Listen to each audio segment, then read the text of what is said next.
Je vais vous citer quelque chose que je souhaitais dire en entrée, en introduction du propos de Pierre Piazza.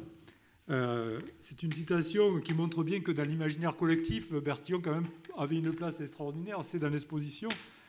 Dans les premières pages du Chien de Baskerville, donc le célèbre roman policier donc de Conan Doyle qui date de 1902, un médecin qui s'appelle Dr Mortimer, membre du Collège royal des chirurgiens, fait appel à Sherlock Holmes pour élucider un point précis dans les 24 heures. Il s'adresse ainsi à Holmes.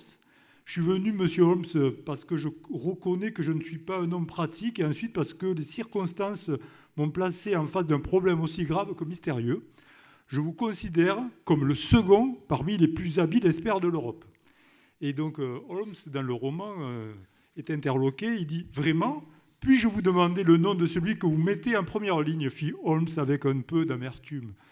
L'œuvre de M. Bertillon doit fort impressionner l'esprit de tout amoureux de précision scientifique, lui répond donc le médecin. Alors pourquoi ne le consultez-vous pas, répond Holmes. J'ai parlé de précision scientifique, mais à ce qui concerne la science pratique, il n'y a que vous. J'espère, monsieur, que je n'ai pas involontairement un peu interrompu Holmes. Il me semble, docteur, que laissant ceci de côté, vous feriez bien mieux de m'expliquer exactement le problème pour la solution duquel vous réclamez mon assistance. Ce qui montre bien, donc, dans l'imaginaire collectif, l'importance que pouvait avoir Alphonse Bertillon. Donc, un autre cas de figure va être présenté par M. Frappat, donc, qui est docteur en histoire contemporaine et qui donc, a travaillé beaucoup sur Edmond Locard, dans le cadre de sa thèse notamment. Merci. Merci. Alors, merci à Pierre de m'avoir convié à cette journée. Merci à Philippe Secondi de nous avoir bien accueillis, effectivement, et plus largement à tout le personnel des archives départementales de l'Hérault, qui a fait un travail extraordinaire de scénographique, de mise en parallèle d'archives. Voilà.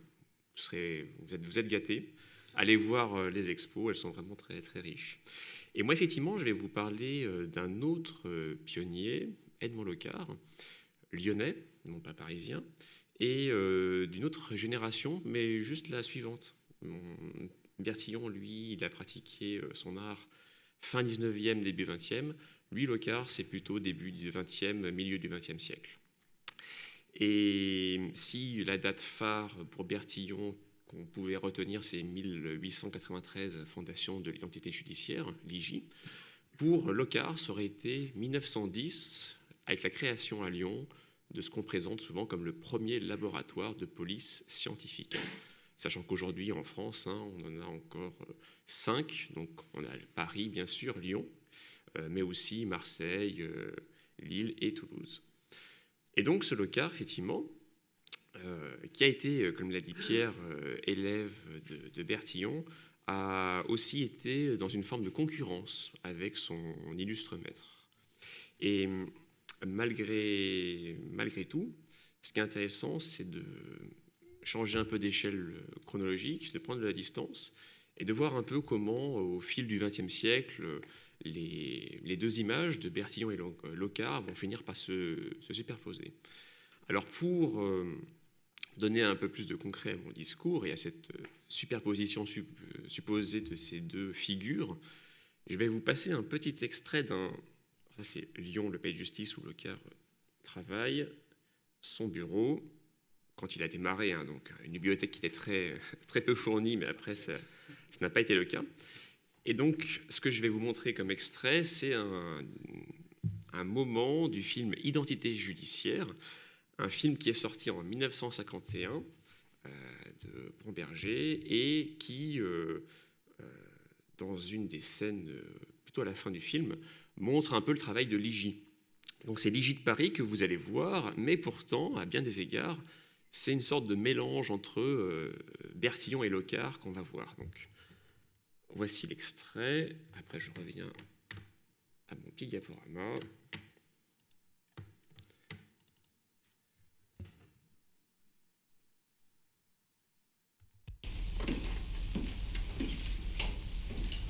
Donc, on est dans les combles, évidemment, où était installé l'IJ.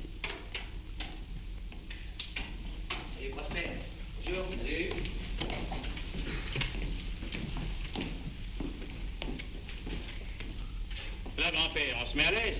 Savez-vous depuis combien de temps j'ai ces pantoufles? Je les ai toujours vus, moi. Depuis 1910. Je me suis marié en 1912. Ma première femme est morte en 1920. Je me suis remarié en 25 et j'ai divorcé en 32. Je n'ai plus de femme, mais j'ai toujours mes pantoufles. Et elles n'ont pas vieilli. Et savez-vous de qui a ces pantoufles? De Monsieur Bertillon, parfaitement. Eh ben, si vous vous mettez à nous parler de Bertillon, on sera encore ici dans 5 ans. Dites-moi plutôt si vous avez examiné ma petite page d'écriture. Pas encore, mais je m'y mettrai d'un moment à l'autre. C'est que je suis un peu pressé. Mais j'arrête pas, moi, ici. Et puis c'est une étude très délicate. Bon, ben, prenez votre temps, mais prenez-le vite. Hein. Eh ben, chaufferette. Ben oui, maintenant, frère. Chaufferette, maintenant. Bonjour, ça va? Monsieur Basquier, très bien, merci. Et les enfants? Ça pousse, merci. Bravo. Monsieur Lulu, ça va? Ça va? Bonjour, monsieur Binet. Bonjour, monsieur Basquin. Alors, cette mallette, qu'est-ce que ça donne? Rien de sensationnel. Tiens, occupe de ça. Alors, tout ce qu'on a trouvé, c'est 2 cheveux blonds sur la petite brosse de son sac. Ben, ce sont pas ses cheveux, elle était brune. Ah non, ceux-là sont décolorés. À l'origine, ils étaient châtain clair. Et si ce ne sont... Alors voici, je vais revenir à mon image de départ.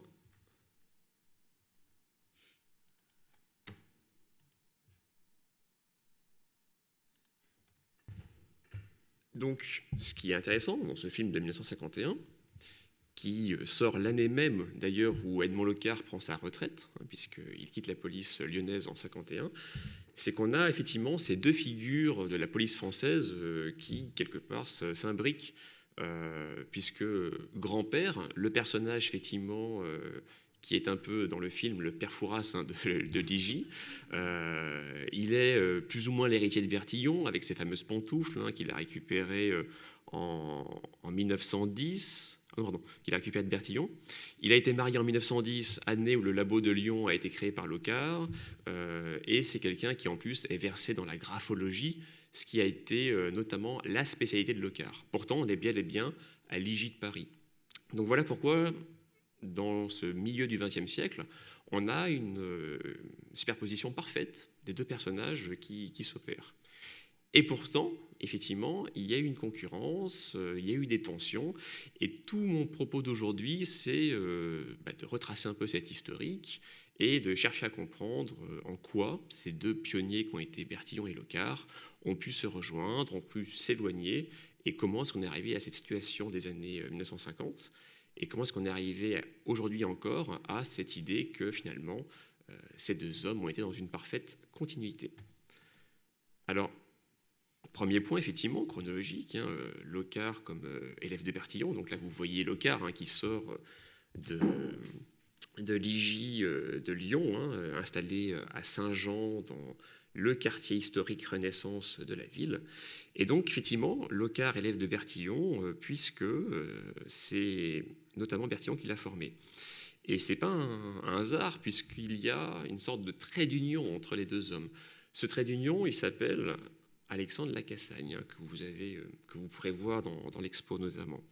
Alors ce Lacassagne, c'est un médecin légiste, il est lyonnais, il arrive à Lyon en 1880, et c'est lui aussi, comme Bertillon, un des pionniers de la PTS, parce qu'il n'est pas policier, il est juste médecin légiste, mais lui aussi va, en son temps, mettre en œuvre une série de méthodes tout à fait originales pour trouver les criminels.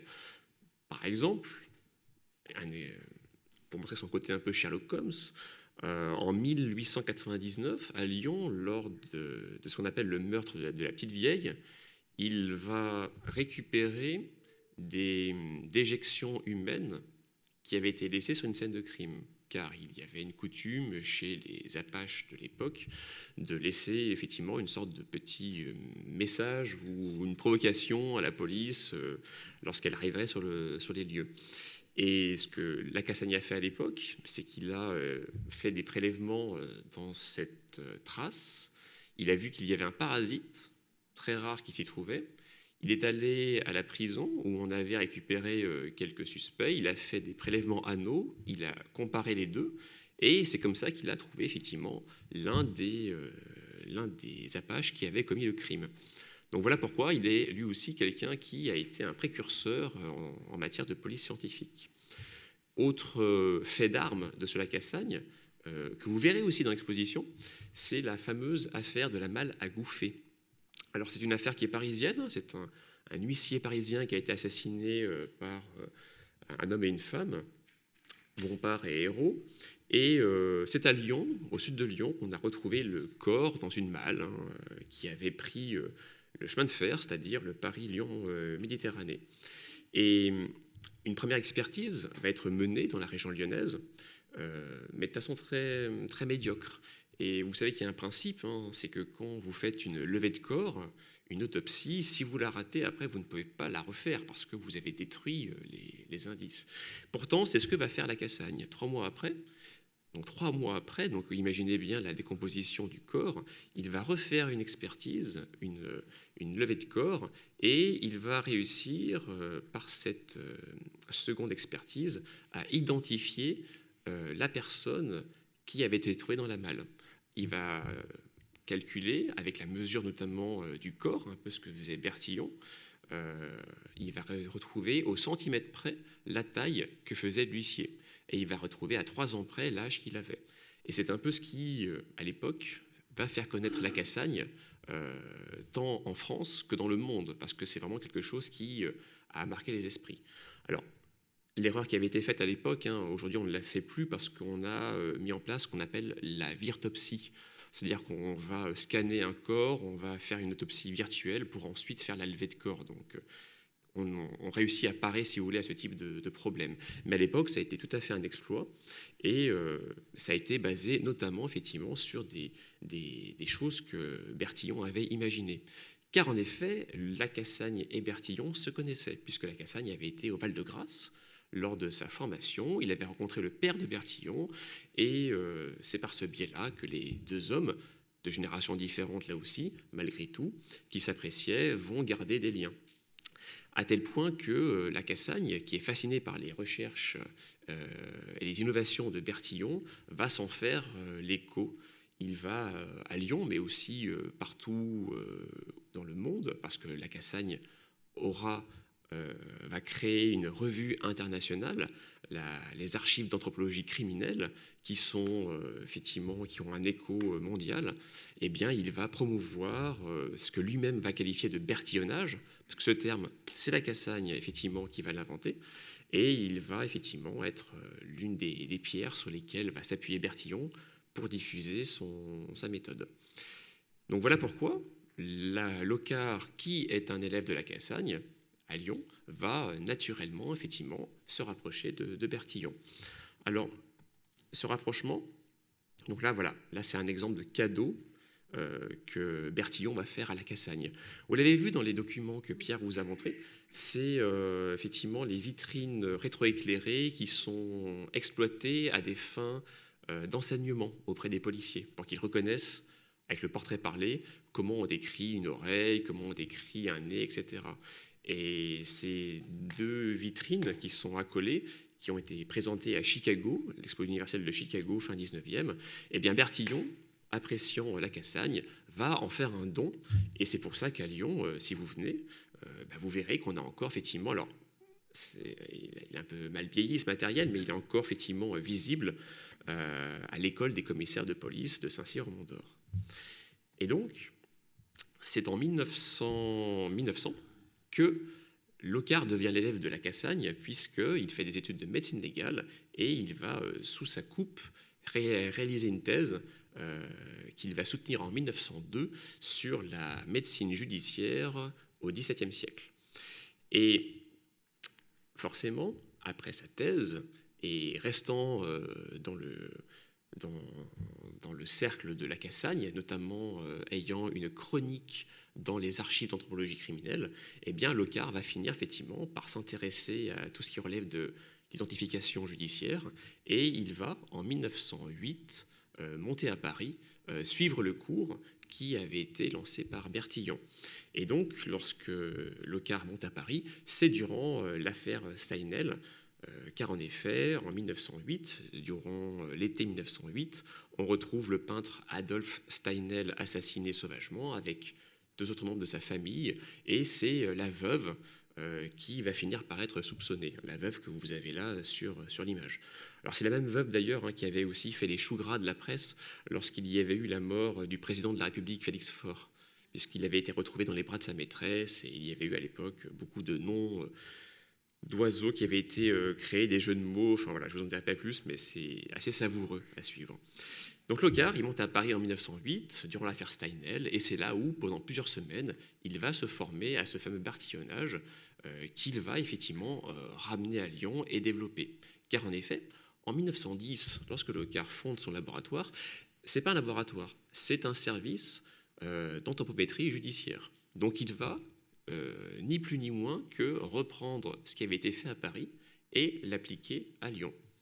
Alors l'appliquer stricto sensu, c'est-à-dire que là, vous voyez, c'est une photo qui a été prise dans le laboratoire de Lyon, peu après 1910.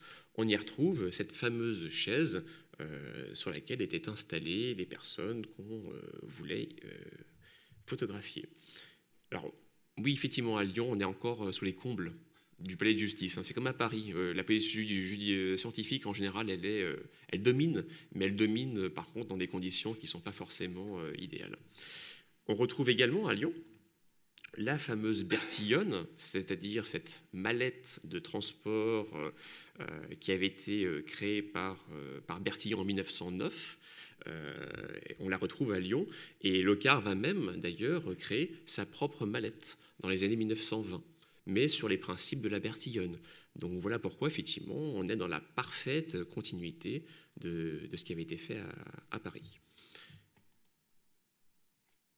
Alors, pourtant, malgré cet héritage évident, malgré cette continuité évidente et malgré ce Lacassagne qui assure le lien entre les deux hommes, il va bel et bien y avoir une forme de concurrence. Concurrence à cause de ce petit détail qui est dans la fiche anthropométrique de Bertillon, c'est ces fameuses empreintes digitales, ce qu'on appelle la dactyloscopie. Et ça pose problème parce qu'effectivement,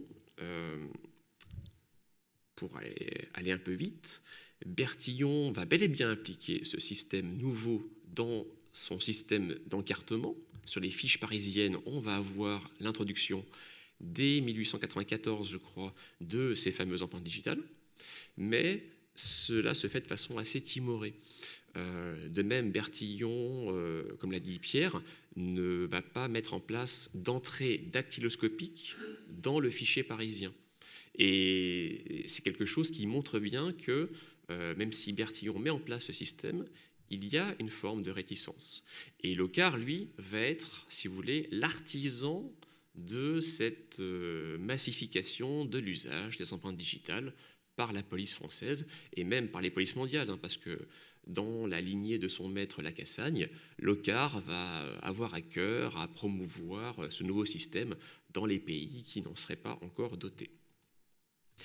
Et la révélation que Locard va avoir, c'est justement en 1902, après que sa thèse soit soutenue, il va être conseillé par Lacassagne qui va lui dire « Tiens, puisque tu fais rien, tu vas prendre cet article argentin d'un certain Vucetich, Juan Vucetich, tu vas m'en faire la traduction, parce que Lacassagne ne parlait pas du tout des langues étrangères, alors que Locard, lui, au contraire, le faisait, et tu vas m'en faire un résumé pour les archives d'anthropologie criminelle. » Locard s'exécute, et c'est là où il découvre les empreintes digitales, et c'est là où il a une forme de révélation, ce qu'il appelle un peu son chemin de Damas dans ses mémoires.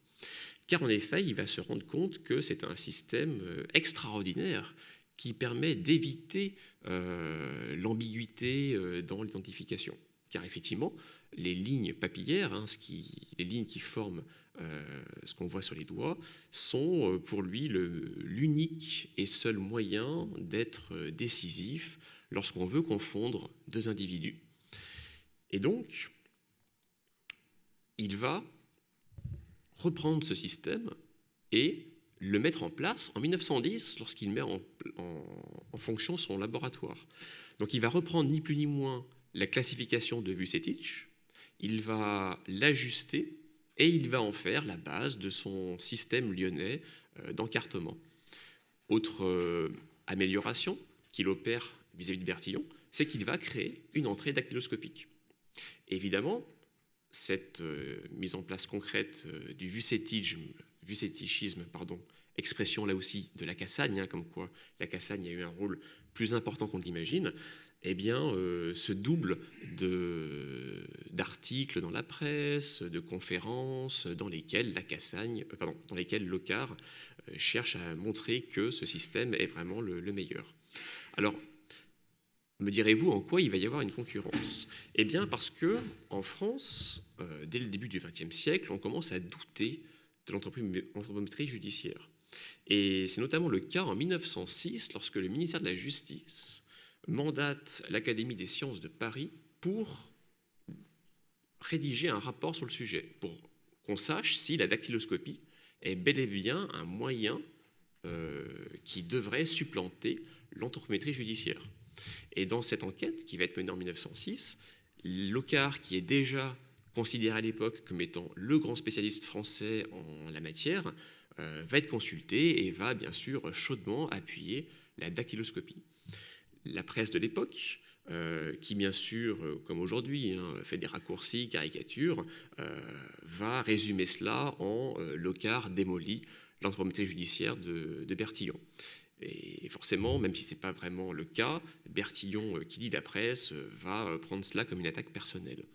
Et ce, alors même que Bertillon est ami de la Cassagne et que Locard est l'élève de la Cassagne. Donc c'est pour ça qu'il y aura toujours entre les deux hommes une concurrence mêlée d'une proximité, parce qu'effectivement, ils ont produit les mêmes conclusions et ils ont été très proches par rapport au réseau qui était les leurs.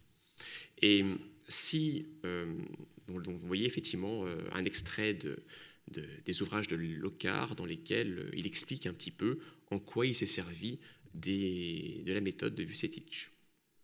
Et si vous voulez, lorsque je vous dis 1906, effectivement, Locard se positionne et ça fait grand bruit, c'est pas une date qui est anodine, puisque 1906, c'est l'année également où Bertillon est proposé pour devenir officier de la Légion d'honneur. Et il se trouve que cette proposition va être refusée. Refusée parce qu'il y a cette tâche qu'est l'affaire Dreyfus. L'affaire Dreyfus qui a lieu plus de 10 ans avant, mais dans laquelle Bertillon s'est positionné comme étant anti-Dreyfusard, avec un rapport et une théorie qui vous est exposée effectivement, vous verrez l'exposition, et qui est assez farfelue. Et ça va entacher sa carrière, puisqu'il va être présenté comme quelqu'un qui, effectivement, est à moitié fou, ou du moins qui, parfois, tord la réalité à son profit pour démontrer quelque chose qui est en fait indémontrable. Et Bertillon, ayant effectivement ce revers, si vous voulez, le fait que Locard, au même moment, se prononce contre sa méthode, ou du moins pour ce qu'on estime être la méthode concurrente, c'est pour ça qu'il va prendre Locard en grippe. Ce qu'on voit d'ailleurs dans les courriers entre la Cassagne et Bertillon. Bertillon finit par lâcher le morceau en disant « Oui, en fait, votre élève, je le tiens en piètre estime parce que ce n'est qu'un pur théoricien qui démolit les discours sans avoir rien démontré. » Car en effet, en 1906, Locard n'avait rien créé, il était juste un simple élève de la Cassagne qui faisait des articles, mais il n'avait pas encore monté son propre service. Et c'est vrai que lorsque son service d'ailleurs est créé en 1910, eh bien Bertillon lui rend un peu le modèle de sa pièce. C'est-à-dire qu'il va, lorsqu'il va être mêlé aux expertises de Locard, il ne va pas se gêner pour tirer sur lui à boulet rouge. On a par exemple à Paris, aux archives de la préfecture de police, des rapports dans lesquels on a à la fois Locard et Bertillon qui sont experts et contre-experts pour des analyses graphologiques, donc d'écriture, et on voit Bertillon qui, dans son rapport d'expertise, démolit Locard en disant « oui, effectivement, c'est complètement farfelu », alors que l'autre expert que j'ai étudié dans la même affaire, lui, il est formidable, c'est un saint homme, tout ce qu'il dit, c'est paroles d'évangile. Donc c'est très caricatural, mais c'est très aussi symptomatique effectivement de cette haine qui habite vraiment à l'époque Bertillon. Et Locard forcément lui aussi va un peu renvoyer la balle. Par exemple, lorsqu'en 1911 il y a ce vol de la Joconde à Paris. Donc là, c'est une caricature au sujet de Bertillon, que vous verrez aussi. Lorsqu'en 1911, la Joconde est volée et qu'on se rend compte qu'on avait bel et bien les empreintes digitales, effectivement, du voleur dans les archives, mais qu'on n'a pas réussi malgré tout à l'identifier, eh bien, Locard monte au créneau pour lancer quelques piques envers la préfecture de police de Paris et montrer que finalement, ben voilà, la dactyloscopie, elle n'est pas vraiment appliquée comme elle devrait être. Donc, en gros, voilà le cœur de la guerre, c'est ce début du XXe siècle, lorsque effectivement on a ces échanges à fleuret moucheté entre Bertillon et Locard pendant à peu près une demi-douzaine d'années. Donc voici le moment où effectivement Locard lance son laboratoire. Alors le moment et le lieu parce que Locard, lorsqu'il crée son laboratoire en 1910, si vous voulez, comme son argumentaire de vente, et je prends à escient effectivement ce langage commercial, quand il veut lancer son laboratoire, il va tout miser sur la dactyloscopie, en montrant qu'effectivement, c'est cela qui doit être la base du travail de la police scientifique de demain. Eh bien, il va, dans les différentes affaires qui vont lui être proposées, parce qu'effectivement, on l'a bien vu avec Xavier Espinasse, la PTS, elle est un appui, elle ne remplace pas le travail de l'enquêteur, eh bien, il va tout faire pour, à chaque fois, chercher les empreintes digitales et chercher l'affaire qui pourra être un peu l'équivalent de ce qu'a été l'affaire Schaeffer en 1902 à Paris. Et il va y arriver avec, effectivement, ce qu'on appelle l'affaire de la rue Rava. En 1910, c'est-à-dire, comme par hasard, quelques mois après que le laboratoire de Lyon ait été créé. Et donc, c'est dans un quartier industriel, un quartier même parfois, à bien des égards agricole, une marge urbaine, en résumé, que Locard va trouver son bonheur. En effet, dans ce quartier, qui est le quartier de Perrache, un simple vol va être commis chez une ouvrière. Et les voleurs profitent du vol pour siffler quelques bouteilles d'alcool, évidemment, et c'est là où ils vont laisser, malgré eux, des empreintes digitales sur des bouteilles. Et c'est comme cela que Locard va avoir une trace parfaite pour sa propre enquête. Et il se trouve que, coup de chance, du moins apparent, il n'y a pas d'autres indices qui permettent d'identifier les coupables. Et donc, cela va finir, quelques semaines plus tard, par la première condamnation d'un tribunal français sur la simple preuve dactyloscopique. Alors, je dis bien a priori parce qu'en fait, un peu comme pour l'affaire Schaeffer, si vous voulez, il y avait d'autres preuves qui n'ont pas forcément été mises en avant, mais qui existaient. Et en gros, les deux voleurs ont été balancés par un petit copain. Donc on savait qui cherchait, et c'est pour ça que la preuve dactyloscopique n'a pas été vraiment la seule preuve.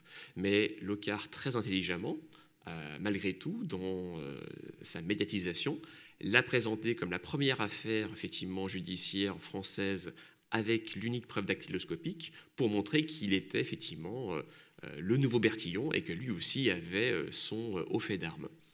Et donc c'est une affaire qui est intéressante aussi parce qu'on se rend compte, donc là c'est une pièce à conviction que j'ai pris dans les dossiers, on se rend compte qu'à l'époque, finalement, tout ce qui relève de la police scientifique est très méconnu par les criminels également. Alors même qu'effectivement, on leur conseillait de prendre des gants. Donc là, c'est un extrait d'un rapport d'enquête.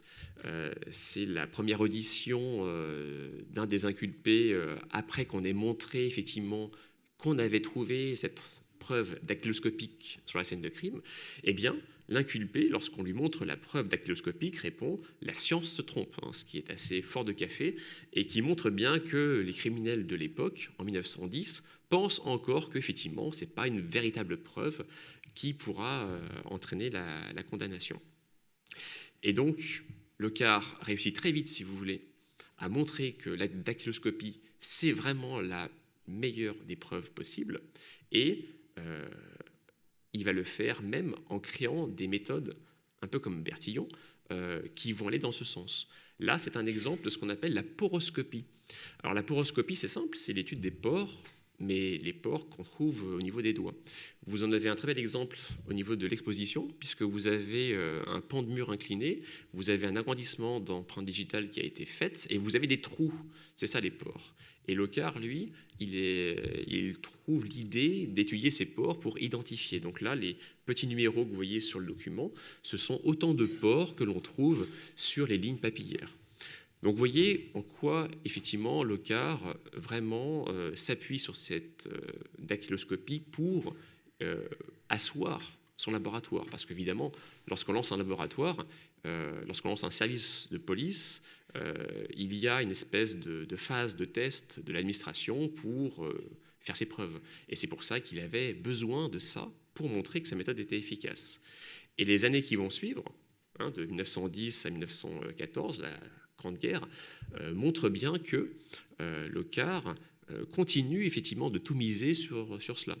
Puisque si vous regardez la colonne de droite, statistiquement, la moitié des affaires traitées par le laboratoire lyonnais sont des affaires dactyloscopiques. Donc c'est quelque chose qui, effectivement, est très révélateur des efforts menés par Locard en la matière. Donc voilà pourquoi aussi, effectivement, cela rajoute à la concurrence, parce que Bertillon a vraiment l'impression d'avoir un ennemi qui cherche à tout prix à démolir l'anthropométrie judiciaire pour promouvoir la dactyloscopie. Pourtant, effectivement, ces deux figures vont finir par se recouper. Et j'en viens à mon troisième temps, la postérité, l'aspect mémoriel, pour chercher un peu à comprendre comment la chose s'est opérée. Alors, la postérité, c'est déjà celle de Bertillon, puisque Bertillon meurt en 1914, peu de temps avant la guerre, et Locard, lui, prend sa retraite en 1951. Donc là, il va y avoir effectivement une grosse trentaine d'années durant lesquelles on va voir Locard avoir le champ libre et pouvoir se positionner un peu comme il le souhaite face à la mémoire de Bertillon. Et étonnamment, malgré les affrontements qu'il y a eu entre les deux hommes, ce sera beaucoup plus apaisé. Beaucoup plus apaisé parce qu'il y a bien sûr ce Lacassagne qui est toujours en vie et qui ne veut pas que son élève salisse la mémoire de son ancien ami. C'est un point qu'il ne faut pas négliger. Il y a également le fait que Locard est intimement convaincu que Bertillon, malgré tout, même s'il a commis une erreur par rapport à la dactyloscopie, malgré tout, il a été quelqu'un qui a été l'un des grands pionniers de la police scientifique. À tel point qu'en 1920, lorsque Locard met en place son musée de police scientifique dans son laboratoire, il va nommer la salle Bertillon, la salle principale de son laboratoire. Donc c'est un très bel hommage qui montre bien effectivement l'apaisement entre les deux hommes et que Locard reconnaît pleinement Bertillon comme étant effectivement l'un des premiers à avoir posé les bases de la police scientifique. Alors, d'autres exemples peuvent être trouvés par rapport à cet apaisement, notamment le fait que lorsque va arriver sur la scène Suzanne Bertillon, la nièce de Bertillon, eh bien là aussi on va avoir un rapprochement très, très net. En effet, Suzanne Bertillon, qui est l'auteur de la première biographie d'Alphonse Bertillon, va se rapprocher de Locard. Les deux vont entretenir une correspondance intense et vont même, durant l'occupation, en 1940-44, être dans le même réseau de résistance. Car en effet, Suzanne Bertillon va diriger en France un micro-réseau américain qu'on appelle II, et dans ce réseau, elle va intégrer Locard, qui, depuis son poste lyonnais de chef de la police judiciaire, va réussir effectivement à jouer un double jeu, tout en répondant aux exigences allemandes. Il va effectivement protéger des juifs et bref, faire un travail de résistance. Et cette relation entre Suzanne Bertillon et Edmond Locard atteste encore une fois effectivement que la hache de guerre est depuis longtemps enterrée et qu'en tout cas c'était plus une question d'inimitié personnelle qu'une question d'opposition de méthode réellement. De même, Locard, et là effectivement je vois Xavier Spinas qui lève les bras au ciel parce que c'est une photo de l'école des commissaires de police de Saint-Cyr-au-Mont-d'Or, l'un des l'un des lieux iconiques de la police française aujourd'hui. Hein. Donc c'est à 2 pas de Lyon, hein, dans un décor très, très rural. Eh bien, Locard qui, dans son enseignement auprès des policiers, notamment à l'école des commissaires, va effectivement former, eh bien, il s'appuiera sur l'apport de Bertillon, et notamment sur ce qu'il considère être le principal apport, c'est-à-dire le portrait parlé. Car ce portrait parlé, et là je reprends un document que Pierre a exploité tout à l'heure, c'est pour Locard l'une des plus belles avancées de la police scientifique. Et lorsque Locard enseigne à l'école des commissaires de police de Saint-Cyr-au-Mont-d'Or, on est en 1941-1950. C'est-à-dire qu'on est très tard, si vous voulez. Bertillon est mort depuis 35 ans, donc c'est vous dire à quel point, effectivement, il y a 30 ans plus tôt. C'est vous dire à quel point l'héritage bertillonnin est effectivement assumé et repris, prorogé par Locard. Mais ce n'est pas le seul. C'est-à-dire que lorsqu'on voit les méthodes de la police française de l'époque, il y a une parfaite continuité. Et effectivement, l'héritage Bertillon et l'héritage Locard se sont ajoutés, se sont associés sans qu'il y ait le moindre signe d'opposition. Alors, là, j'en viens à mon second extrait filmique. Et vous voyez effectivement que, malgré moi, je vais rendre un hommage à Belmondo, hein, qui nous a quittés récemment. Car en effet, dans ce film, vous avez... Donc c'est un film de 1968. 68, on est 2 ans après la mort de Locard. Donc 68, hein, c'est pas très loin de nous. Hein, et vous allez voir que le bertillonnage et la dactyloscopie telle qu'elle a été promue par Locard sont encore effectivement au cœur des pratiques policières. Alors, un petit extrait là aussi.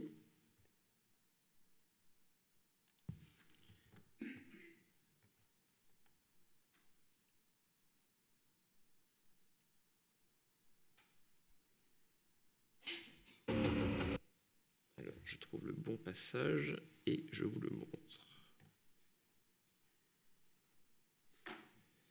Donc, dans ce film, Belmondo joue le rôle de François Hollin, petit malfaiteur parisien, sans envergure, qui finit par devenir un grand truand. Donc, voici pour ce court extrait.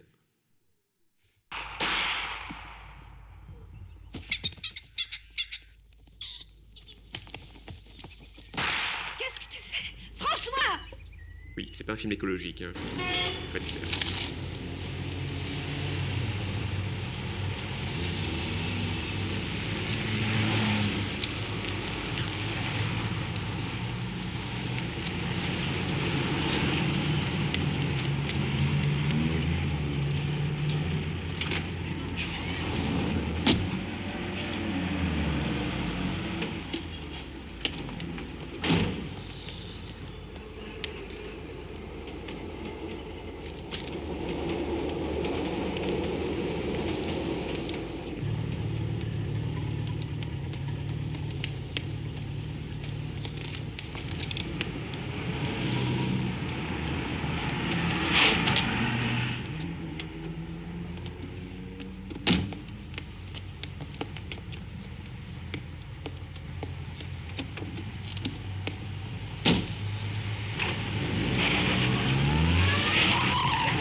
m.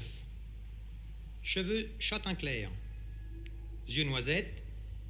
Pas de signe particulier. Non. Hollin. Prénom? François. Né le 13 avril 1932 à Nice, exact? Oui. Jamais condamné. Jamais. Profil numéro 214 318.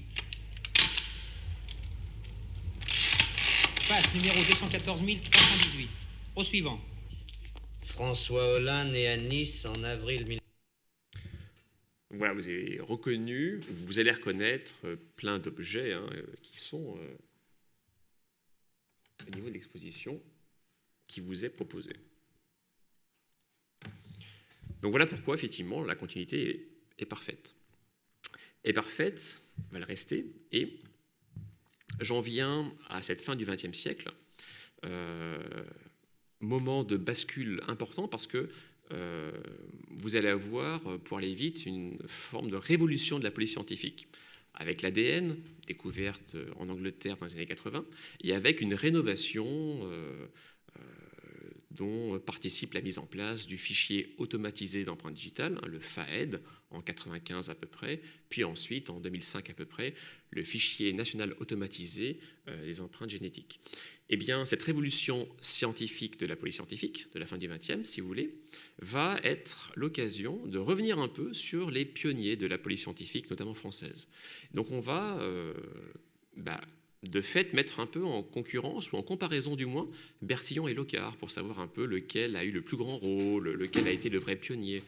Et des journalistes comme Loïc Chauveau, dans Les Traces du crime, livre de 1993, donc Chauveau va chercher un peu à comparer les deux. Et il va, dans ce livre, parler de Bertillon comme le pionnier de l'IJ, l'identité judiciaire, et Locard comme du pionnier de la police scientifique. Donc, si vous voulez, à partir de la fin du XXe, on a eu un nouveau débat sur quel a été l'apport de chacun. Est-ce qu'il y en a un qui, effectivement, est le vrai pionnier, etc., etc. Et pourtant, malgré ce nouveau débat de la fin du XXe, là encore, on a été dans les diverses publications qui ont été faites dans une sorte de modus vivendi où on a cherché à montrer qu'en fait, les deux avaient eu un rôle à peu près équivalent.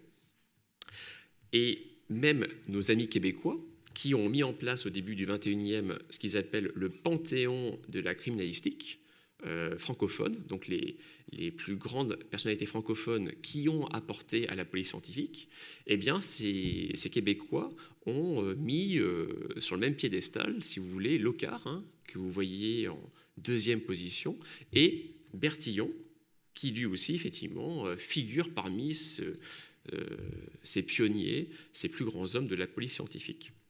Donc voilà, donc un partage assez égal, mais du côté effectivement de l'étranger, c'est peut-être là où il y a une différence qui s'opère, puisqu'en effet, les Américains notamment, dans l'analyse qu'ils font de nos deux pionniers que sont Bertillon et Locard, ils verraient peut-être un plus grand rôle de fondateur du côté de Locard, notamment du fait de deux principes qu'il lui attribue et qu'on lui attribue en général.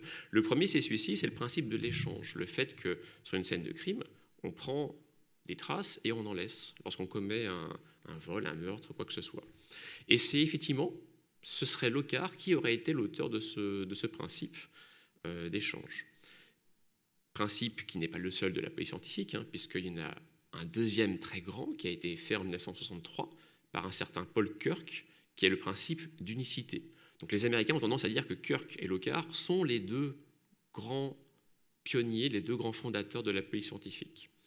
L'autre principe, très rapidement, c'est celui des 12 points. Vous savez, les lignes papillaires peuvent parfois s'interrompre, se diviser ou former des îlots. Ce sont les points caractéristiques et selon le nombre de points caractéristiques que l'on retrouve sur effectivement une empreinte digitale, on peut savoir avec plus ou moins de certitude si on a affaire à la même personne. Or, Locard, en son temps, aurait établi une limite à 12 points. Et c'est vrai que cette limite de 12 points que Locard aurait établie est encore, aujourd'hui, dans nombre de polices du monde, est encore effectivement une référence. Donc là, c'est un ouvrage récent qui a été fait du côté de la Suisse et qui recense un petit peu l'héritage des 12 points qu'on attribuerait à Locard. Donc vous voyez que nombre de pays sont encore sous cette influence. Donc finalement, qu'est-ce qu'on peut retenir de cette brève histoire? C'est que la confrontation Locard-Bertillon a été une confrontation de personnes plus que de méthodes, car les deux hommes finalement étaient très proches dans leur façon de faire, ont été tous les deux autant pionniers, autant créatifs l'un que l'autre. Et d'ailleurs, lorsqu'on regarde un petit peu l'héritage mémoriel, on voit que finalement, même à Lyon, parce que cette photo que j'ai prise a été prise à Lyon lorsqu'il y a eu le mouvement de grève par rapport aux retraites. Donc là, c'est le personnel technique de la police scientifique qui manifeste et qui, vous voyez, manifeste à Lyon avec cette image de Bertillon. Ce qui pourrait être pour nous une sorte de pied de nez, en fait non, parce qu'effectivement les deux hommes sont à place égale dans l'imaginaire collectif de la police scientifique. Non, alors vraiment, si la différence doit se faire, effectivement, c'est plutôt du côté de l'étranger, comme je vous disais. Donc je vous parlais des Américains, et effectivement, lorsqu'on regarde la série Les Experts, eh bien, dans un des épisodes des Experts, on a la référence au principe de l'échange. Donc c'est vrai que dans les productions littéraires ou dans les films ou séries effectivement à l'étranger, c'est peut-être effectivement plus Locard qui aurait l'avantage sur Bertillon, parce que Locard aurait été, si vous voulez, le théoricien, celui qui met les principes qu'on a plus ou moins trouvés de façon officielle, alors que Bertillon aurait été plus le praticien, celui qui innove, qui invente, qui trouve les petites astuces, qui est dans le domaine effectivement du pragmatisme. Voilà pour ce tableau, je vous remercie de votre attention et donc je vais pouvoir écouter vos questions.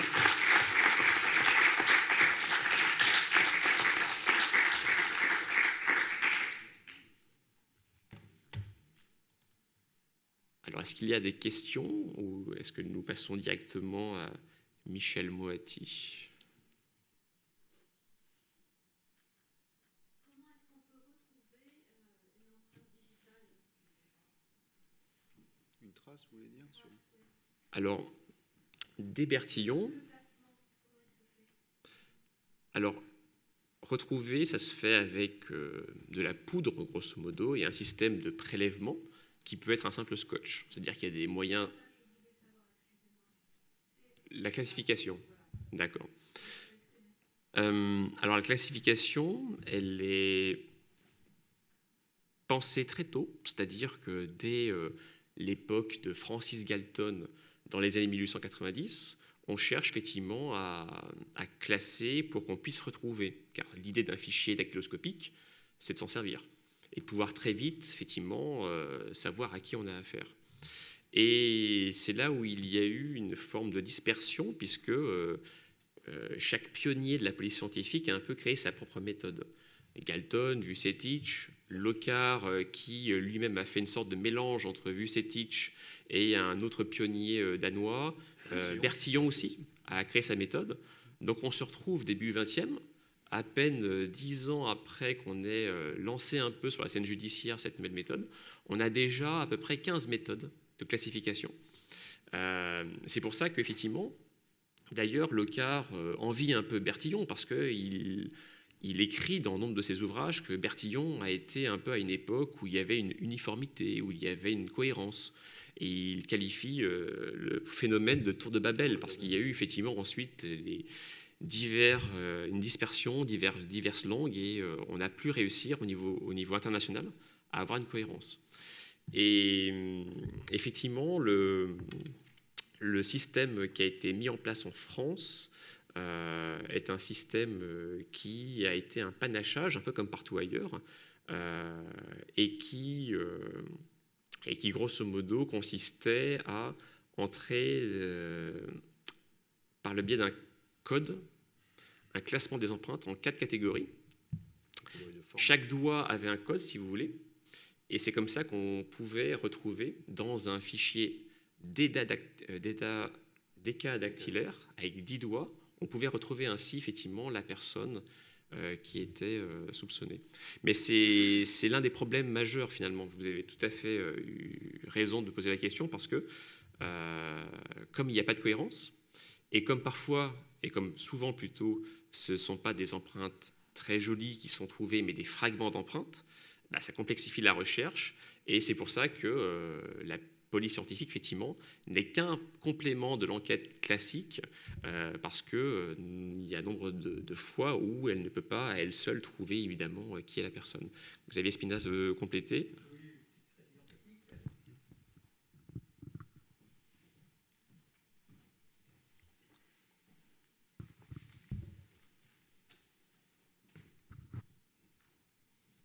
Jusqu'à il y a quelques années, c'est-à-dire avant l'invention du fichier automatisé des empreintes digitales, pour répondre à votre question, on attribuait à chaque doigt, à chaque empreinte, un code qui correspondait d'abord au type de doigt, est-ce que c'est le pouce, l'index, le majeur, etc. Ça, on peut le déterminer.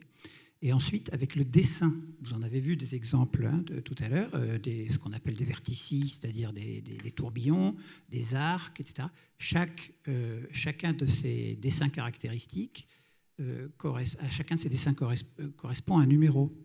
Et donc, en additionnant, enfin, en ajoutant la lettre qui correspond au doigt et le chiffre, on arrive à savoir qu'on a un index avec un vertice. Si on le compare avec un majeur qui a un arc, ça va faire deux doigts différents, mais de la même main probablement. Et donc, en fonction de ce classement des cas dactylaires sur les 10 doigts ou seulement sur les 5 doigts de la main gauche, on a quelque chose qui est unique, une formule en fait, en quelque sorte, une formule qui est unique. Et donc à l'époque, moi j'ai encore des collaborateurs qui ont connu ce temps-là, à l'époque, ils savaient très bien, voilà, oui, c'est exactement ça, on savait lire cette ligne de code, comme on a aujourd'hui des lignes de code pour autre chose, et savait imaginer très bien ce que pouvait vouloir dire une ligne avec tant de lettres, tant de chiffres, et c'est ainsi qu'on pouvait déterminer le type de doigt. Alors, quelques petites ajouts, si j'ose le dire, à ce que vient de dire M. Frappat. Bertillon n'est pas favorable aux empreintes digitales. Pourquoi ? Tout simplement parce que ça remet en cause 50 ans de sa vie.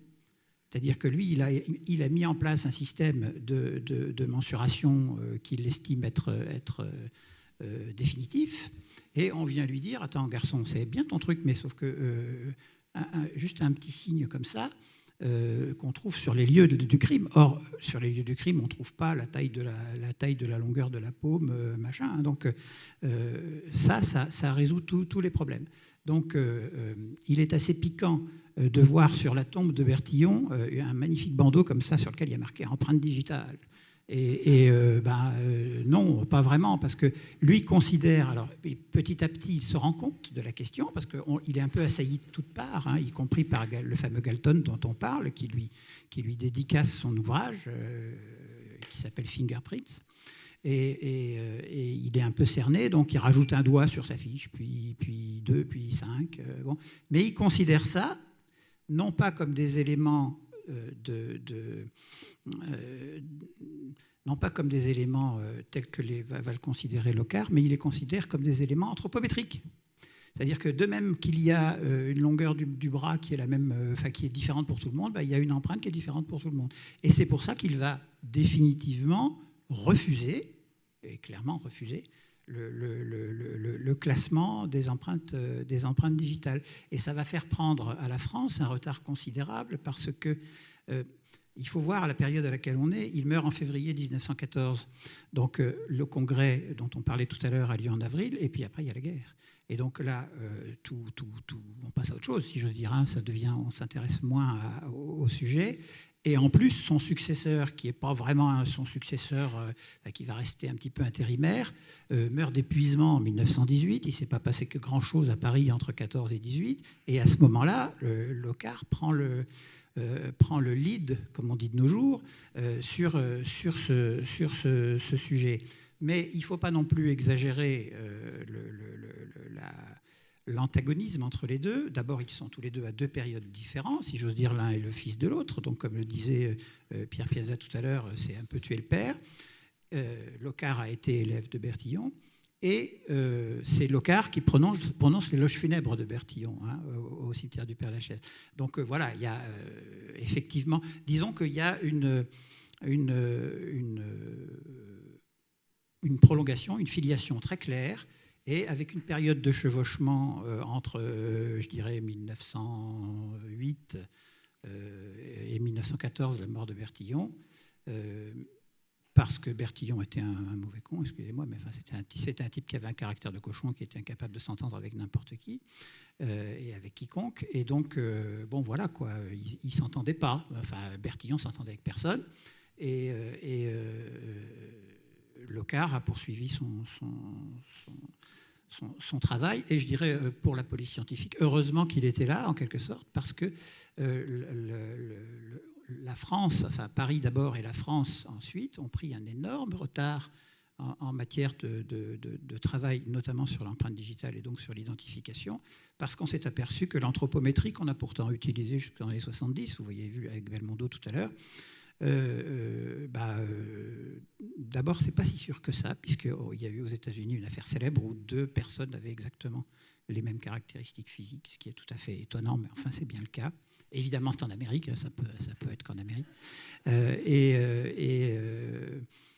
d'ailleurs, c'est assez frappant quand on voit la photo des deux personnes, c'est tout à fait étonnant. Ils sont vraiment des sosies. Voilà, il y a moi, je vois ça plutôt, si vous voulez, même si quand je viens au siège de la police scientifique qui est à Lyon, volontairement, et que l'amphithéâtre s'appelle Edmond Locard et que j'ai donc une petite, étant descendant de Bertillon, une petite hésitation avant d'y entrer, il y a vraiment, il faut plutôt voir ça comme une continuité. Et le point d'interrogation qui figure dans le diaporama d'Amos Rappa est tout à fait, pour moi, le plus important, quoi. C'est-à-dire que il y a une apparence de concurrence, une apparence de désaccord qui tient essentiellement, à mon sens, à la personnalité d'Alphonse Bertillon, mais qui s'estompe rapidement, d'abord parce que, faute de combattants, puisque Bertillon meurt à peine 4 ans après la fondation du laboratoire de Lyon. Donc, bon. Et après aussi, ce qui est amusant, c'est ce fameux rapport de l'Académie des sciences, qui, je crois, date de 1907 et pas de 1906. Oui, ça commence en 1906, mais c'est en publié en 1907. C'est publié, tout à fait. Voilà. Ouais.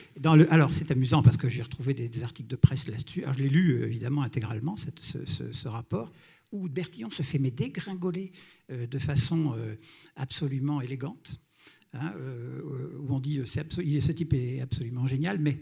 Bon, et puis bon. Et la presse, qui comme aujourd'hui n'y connaît pas grand-chose, publie des articles en disant, je l'ai gardé, je ne sais plus dans quel journal c'était, c'est encore Académie des sciences, publication, encore un triomphe de M. Bertillon.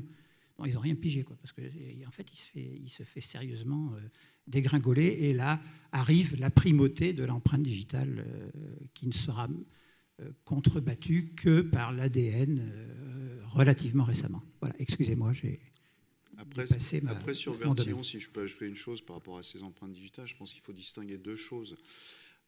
En effet, il est assez réticent initialement par rapport à la question des empreintes digitales parce que, comme on l'a dit, il classe ses fichiers par l'anthropométrie et le nom, la phonétique.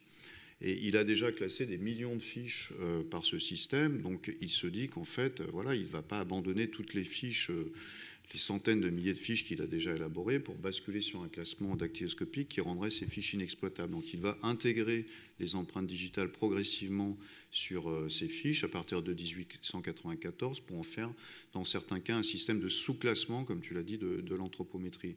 Après, le deuxième volet qui est plus intéressant, c'est quand même le rôle très actif qu'il joue avant même Locard dans l'exploitation des traces digitales sur les scènes de crime, parce que là, il est extrêmement novateur sur comment on révèle des traces, il développe tout un tas de poudres, etc., comment on transporte des objets sur lesquels il y a des traces digitales. Donc, disons, l'exploitation des traces à des fins de documentation et de résolution des affaires dans les affaires criminelles. Donc là, il est très novateur. Et quand il va mourir, et alors oui, aussi une spécificité, c'est sur les points. Tu as parlé des 12 points de Locard, mais Bertillon, lui, c'est 17 points. Donc il y a une spécificité aussi à la préfecture de police en la matière. Et dès qu'il meurt en 1914, en effet, on bascule, son successeur va basculer vers un classement dactyloscopique des fichiers, donc on abandonne tout ce qu'il avait fait auparavant. Voilà.